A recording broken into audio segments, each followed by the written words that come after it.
নমস্কার। আমার আজকের কবিতা কবি যতীন্দ্রমোহন বাগচির লেখা অপরাজিতা। পরাজিতা তুই সকল ফুলের কাছে, তবু কেন তোর অপরাজিতা নাম? গন্ধ কি তোর বিন্দুমাত্র আছে?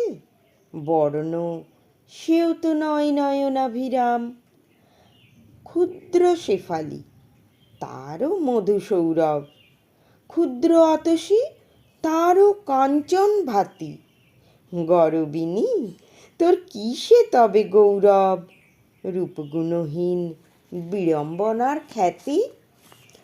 কালো আঁখি পুটে শিশির অশ্রু ঝরে, ফুল কহে মোর কিছু নাই, কিছু নাই। তোমরা যে নামে ডাকিয়াছ দয়া করে, আমি শুধু ভাই তাই, আমি শুধু তাই। ফুলশয্যায় লজ্জায় যাই নাকো, পুষ্পমালায় নাহিকো আমার স্থান।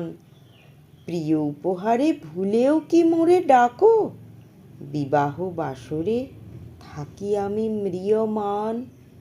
মোর ঠাঁই শুধু দেবের চরণ তলে। পূজা, শুধু পূজা জীবনের মোর ব্রত। তিনিও কি মোরে ফিরাবেন আঁখি জলে? অন্তর জামি, তিনিও তোমারই মতো। এখানে একটু কবি পরিচিতি বলে নিই। যতীন্দ্রমোহন বাগচি, জন্ম 1878 সাল, মৃত্যু 1948 সাল।